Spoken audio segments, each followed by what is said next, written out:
Hello, race fans. I'm James Dimmitt with Dimmitt Race Videos on YouTube, Dimmitt Race Videos on Facebook. Tonight, we're coming to you from the awards banquet for the Grundy County Speedway. Hopefully, we'll be talking to as many of the champions as we get a chance to this evening. It was a spectacular season at the Grundy County Speedway. The first thing that happened was they reconfigured the track to include the figure eight for the figure eight bus races, the trailer races, the chicane for the enduro races. In addition, we had over 25 nights of racing.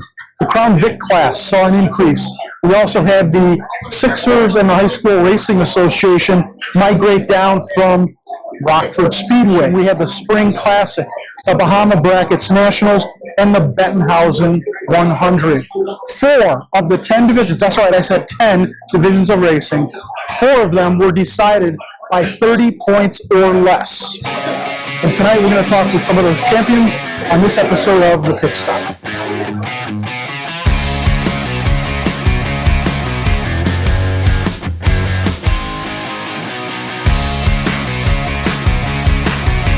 Race fans, one of the new classes that kind of migrated south from Rockford is the High School Racing Association. Right now I'm joined by the 2024 Grundy County Speedway High School Racing Association champion, Jackson Martindale. Congratulations. Yeah, thank you. Yeah. How many years have you been in racing? I've been in racing 4 years so far. 4 years. I started after my freshman year of high school. Okay. And went until after I graduated this year. Right. And we were just talking before we started recording. This is actually your second championship in the High School Racing Association. Correct. I had a championship last year.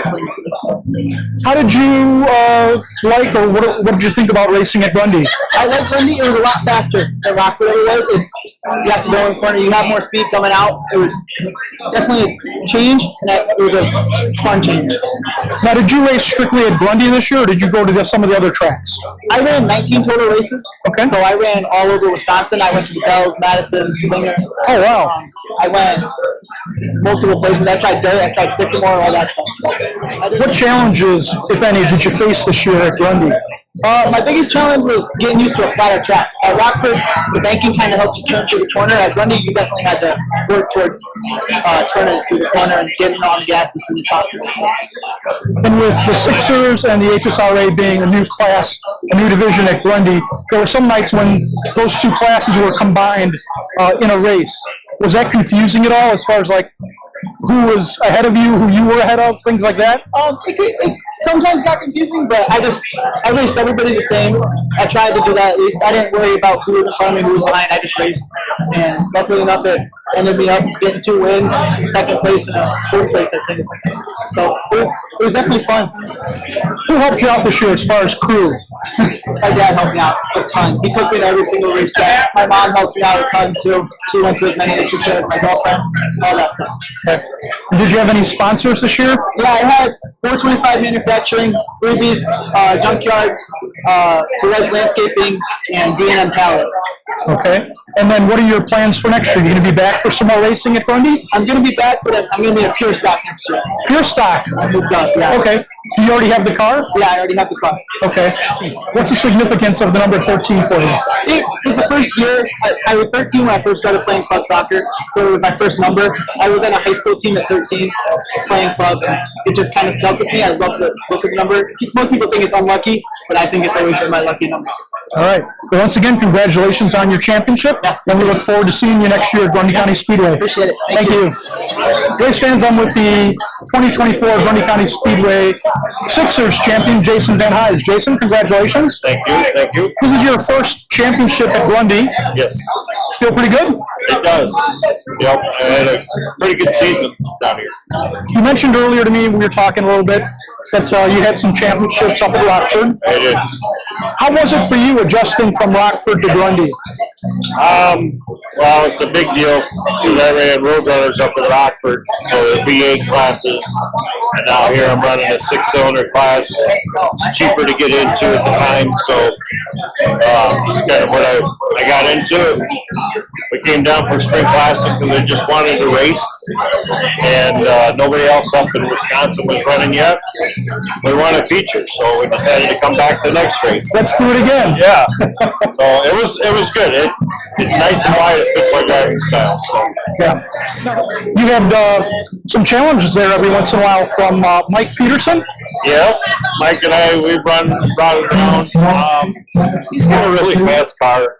I like racing against him. We battle back and forth. What do you think was one of the factors that contributed to your success this year? I don't know, luck, I guess. I mean, Mike Peterson took some weeks off. Brianna, who finished second in points, she had an accident earlier in the year. Took her time to come back. So, I mean, it just got lucky being able to run up front with some of them faster cars not being here. So, Plans for next year? You gonna come back? we will dabble with the car. I am building a hobby stock to run up at Jefferson. Okay. If Grundy had a little bit more of a roadrunner hobby stock style class, I would definitely be down here. I love running this track, but the Sixer will be ran Sporadically. and yeah. Okay. So we'll run some Madison on Friday nights. We'll get back down here. Probably not for a championship run, but we'll come down for shows and run on Saturday night. So my car's getting a little tired. It's old. It's an 04 Impala. It's rusted out. It's tired. But we'll put some more tires on it. We'll keep going until she lets go. Very good. Jason, once again, congratulations on your championship. Thank you very much. Thanks for taking some time for the interview. Thank you. He is the 2024 Grundy County Speedway Crown Vic champion, David Einhouse. Congratulations. Thank you, sir. Thank you very much. Won a, what are we calling them? Mid-Am Sportsman? Mid-Am Sportsman, yeah. Yeah. We can go back and forth. Yeah. Slash. Won that back in 2022. Yes, sir. 2 years ago. And then from there, you said you were going to kind of take it easy, take some time off, which you sort of kind of did. And then you decided to come back to the Crown Vic class. Yeah. They had no plans on racing. Father-in-law built a car for the 5-0 race in 2023. Ran a couple nights. I think we finished second in points. Actually, there was just a select races. The hobbies was hobby stocks in 2023, and there was Crown Vics this year. But, and then we ended up building a brand new car for 2024. But unfortunately, we didn't get out until the last 2 nights of the season. Okay. So that's why I drove the 9 car. Racing for you this year in the Crown Vic, was it for fun or was it for competing? It's honestly the most fun I can honestly say I've ever had in a car. There's no stress. Literally, if anybody's ever looking to get into an entry-level class and they plan on wanting to move up through the divisions, like, hey, one day I want to run mid-ams, or I've got the drive, I want to run a late model, but I've never drove a stock car. Crown Vics is where you start. I mean, it's rear-wheel drive. It's cheap to get into. You can learn car control with them, and it's just fun. I mean, literally, the cars would sit in the shop for 3 weeks, and we'd go over the day of the race and check oil, water, air up the tires, and put them on the flatbed and bring them to the track. Car count-wise, Yeah. I honestly think that this class is going to blow up between next year and the year after. I really do. I've heard of at least 4 or 5 more cars that are being built right now. Now, you mentioned your father-in-law, Bob Davis. Yes. He's like one of the guys that's really kind of helped this class grow. He had 5 cars this year, and I think I counted he put 10 different drivers through as he rotated out the cars through the year, from guys that have never raced before in their lives to a guy. One was actually a Grundy County sheriff. Other than your father-in-law, Bob Davis, who else did you have helping you this year? I mean, father-in-law, he did a lot of the work. Jake took the 3J car, the one we were supposed to have out the first week that we had nothing problems with, and Jake completely reworked the entire car to where when we brought it out the last 2 races, it was perfect. So I can't thank him enough for everything he did with that. But Bob's brother, he was shuttling cars back and forth. 5 cars to get to the track on a Friday is no easy task. So, he was doing it. Chad Bayou, he's got a lot of knowledge from back in the day with the street tires. My wife and all them guys, they're big helps, so. You already said you're going to be coming back for next year. Yeah, plan on it. Okay. We'll see what happens. Okay. I don't know if I want to run for points or not, but the father-in-law said I had to win the championship this year, or I had to divorce his daughter, so that's why we won the championship. So we had to keep that. I did not know that beforehand. Yeah, he put a goal on me. Okay, he put a condition on me. Yeah, so. Well, once again, congratulations. Hey. Good to see you back at Grundy. Thank you. And hopefully we'll see you there next season. Thank you very much for everything. Thank you. Yes, sir. All right, fans, we get to kill two birds with one stone in this interview, and that's because this driver, Landon Hockey, has won 2 championships this year. Super Cup championship and his first time in the Pure Stock championship. So congratulations on both of those achievements. Let's talk about the Super Cup first. So the Super Cup, this is your second championship in that series. Yep. You had a car that really seemed to dominate the races this year. Yeah, we were always consistently up front. If we weren't first, we were normally in the top 3 or top 5. It's just about the work that goes in during the week. You don't win the race at the track, you win it at the shop. That's what my grandpa always says. So once you get on a roll of momentum, it's kind of hard to knock you off. You really seem to have some really good power right at the beginning of the races, whereas other cars, it took them a while to kind of get going. How did you figure that part of it out? There's just a little thing we do with the gearing. We'll mess with other gears. People go for long run speed, and we go for the short takeoff to build up a lead, and then that's how we're so much better on the starts than other Okay, people. that's interesting. I wondered about that. So now, of course, when you're up front like that, there are going to be some people that say, "Oh, you're cheating" or whatever. Now there was, I guess, a night where they actually broke down your engine, and what happened with that? Everything came back legal, so nothing really came of it. And they just put the motor back together and went racing the next week. Now let's talk about your Pure Stock Championship. Final night of racing for points. Dan Schmeising is in the lead. He breaks out. There's a breakout rule in the Pure Stock division. He broke out, which opened up the possibility for you to become the champion, and in fact, that's what happened. Yeah, that night we came in and we were only hoping for second place and Rookie of the Year, and I didn't even know Dan broke out until we rolled into Tech and I saw him pull away, and that's when I started to realize what was happening. What's the key then for, would you say, having a championship season?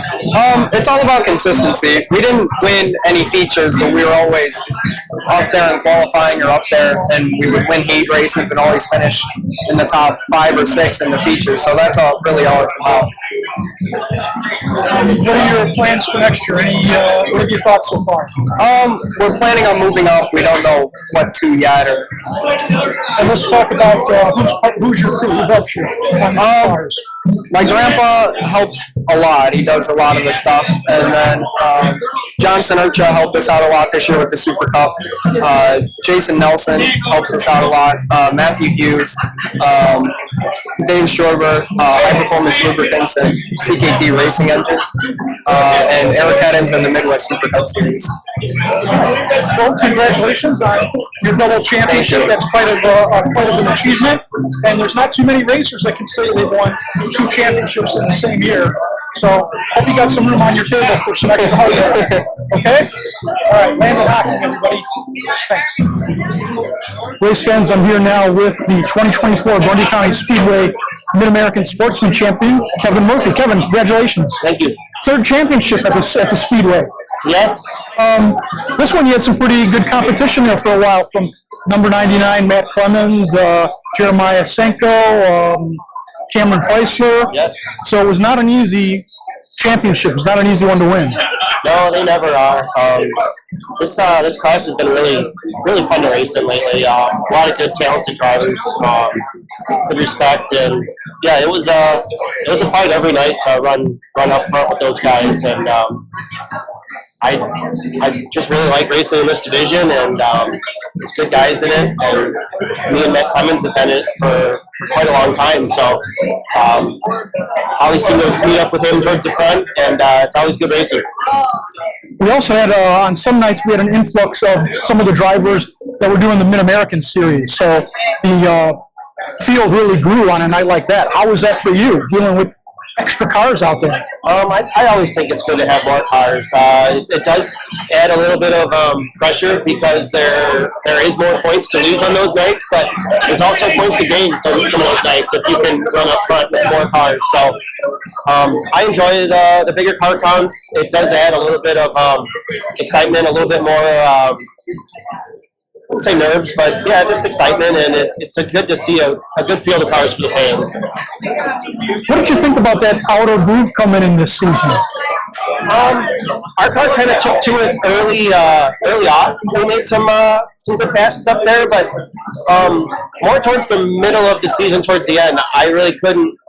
Our package struggled going up there and really making a lot of headway with that extra grip. But I think it was good for the late models. It's something good for the racetrack, and it's definitely something that we want to experiment to try to make work for us better.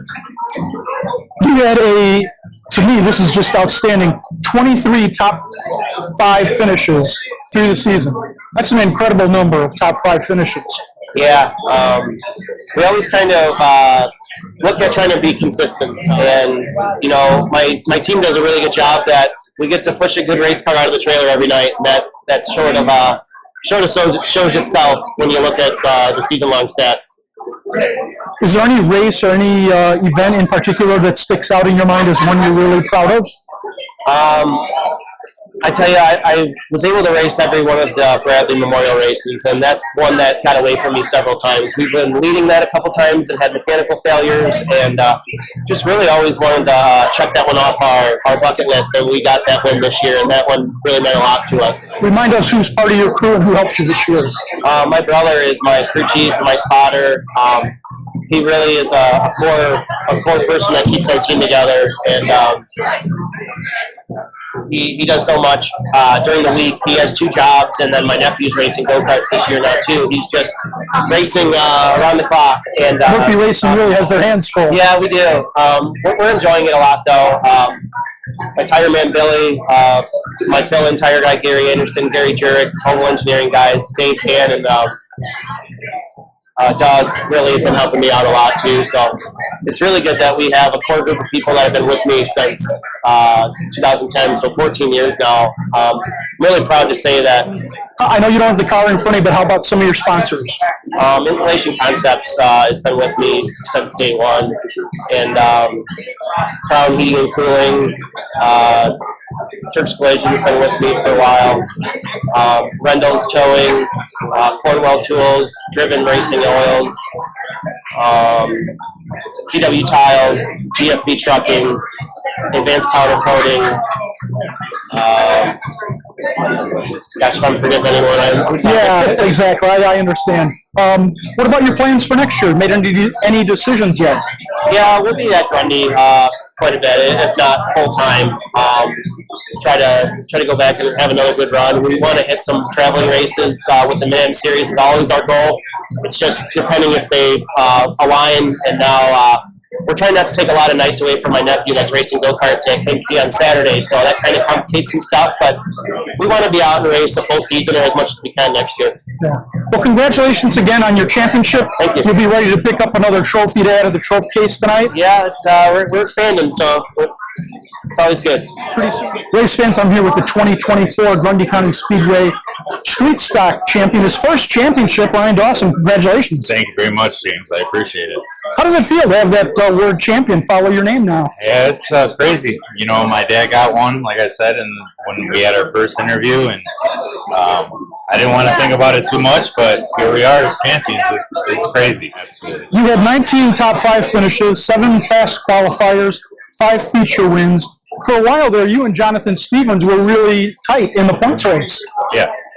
Yeah, and I wish Stevens would have, went and got a transmission tonight that it went out and made it, more of a battle, but also it, helped me out more than not. But I like racing Stevens. He's a good racer, and I wish him nothing but the best. Yeah. You had some really good races with Jonathan, Matt Lee, Chad Bayek, Randy Weiss. I mean, that's a pretty stocked field as far as guys with a lot of experience.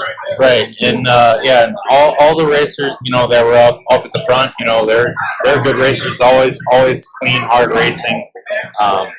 It was always fun, and it was a blast. That's basically all I can say about that. When you win a feature the following week or the following race, you then start at the back of the pack, correct? Not toward, you have to start behind the invert, but Okay. not all the way back. Not all the way back. Yes. Which is really a challenge because you've got to work your way through some Correct. traffic there. Correct. And there were some times when some of the street stocks were going 3 wide, and Yes. you really had to pick your spot. See, and that as a racer, you want to work towards the front, past cars. It's more fun, but it also is definitely a harder challenge. That second lane, that outer lane, started to come in as the season went a little bit further. How did that affect you guys as far as your racing? To me, just starting on the outside, I did it, I think, 2 or 3 times on a restart, starting on the outside, and the car hooked up like it would be on the inside. I mean, they did an absolute phenomenal job making a second groove, and it was definitely very racy. When we talked earlier in the season on one of the pit stop episodes, you mentioned that every night is a night to learn something. So I'm going to put you on the spot. What did you learn about putting together a championship season? I'm pretty sure I said consistency when I told you the first time, and that's basically what it came down to. Just being consistent, being level-headed, not pushing the issue too early, just being there at the end and let things fall into place. And to me, that's probably the biggest thing that I learned. Let's remind everyone who's part of your crew who helped you win this season. So, I got my father, who's the mastermind, Matt Chester, 10-time winner. He won the championship last year. Corey Lilac, Connor McGrath, Craig Metz, and those are my main guys. They've been by me the entire time. There's a lot of other people I'm probably forgetting, but that's my main guys. And how about your sponsors? I know you don't have the car in front of you, but what about your sponsors? I got Voodoo Firearms. They're a tremendous help. Worth Stadium Club, Best Budget Tree Service. You're the best in the business. Damn Dimit, Goodacre Chris,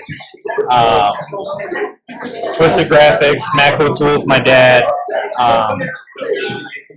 Big Guy Barbecue, they cater to our championship party.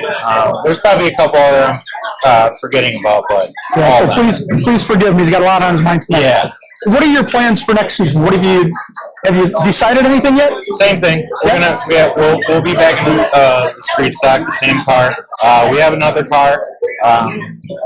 We're seeing where we want to go with that as far as what division we're going to build that for. But I'd also like to see my buddies race too. So I got the biggest prize. I got a championship, so I'm in no real pressure to race every week, but the plan is to race every week in a street stock. Very good. Well, once again, congratulations, Ryan. You're a champion. Thank you very much, James. Race fans, I'm with a driver who continues to cement his place in the history books, the record books of Orange County Speedway. He's the 2024 Orange County Speedway Super Late Model Championship, 9th one. Congratulations. Thanks for having me. Thank you. Appreciate it. Was there anything different about this championship than previous years? Anything stick out to you? Well, they're all different, one form or another. Certain ways don't necessarily go about it different ways, but you have to think about it as you go through the year. We got behind early because of the big one, right? We had the big one, and really set us back. And it took most of the year to get back to where we were in contention, or even took the lead by just a little bit. So Yeah, I mean, I try not to look at it. I really don't look at it because it's just going to be where it's going to be. And then at the end of the year, a couple races to go, then you take a look. And if you have to adjust something, you adjust something, to get there because you do want it. But to think about it or put that pressure on you just doesn't make any sense. Probably takes away from some of the fun of the racing too.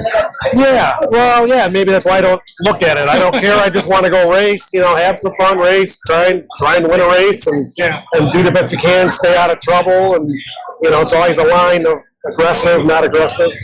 You mentioned the big one. That one happened in September, and you got into a big wreck with some other cars. Not your fault. September was. I'm sorry, not September. June. There you go. June. I say. I'm dyslexic, turning the numbers upside down. 9 and 6. Yeah. When something like that happens, does that kind of like deflate your spirit for the sport at all, or you say, suck it up and let's just go? It is a little demoralizing at first, but you're going to do one or the other. You're going to, just crawl into a hole, or you're going to come back strong. And, luckily, we had a second car, so that one was, hurt pretty bad. So we had a second car, so we can just keep on going, and then we got that car back together and messed it up again later in the year. But it's the luxury of having two cars. I wanted to ask you about the schedule this season. What did you think about the changes where you weren't racing every solid week after week? I liked it. I think it was good. I think we had too many rainouts. We missed a lot. I don't even know how many races we ran, but it seemed like good amount of rainouts and no makeup dates, or not enough makeup dates. I don't know if it's not my department. I'm glad it's not my department, so I'm not really going to criticize. Other than I'd like to run a couple more races. Sure. I wanted to ask you a couple questions about the track. They started putting that compound down, so the second lane, the outer lane, will come in. What did you think about that?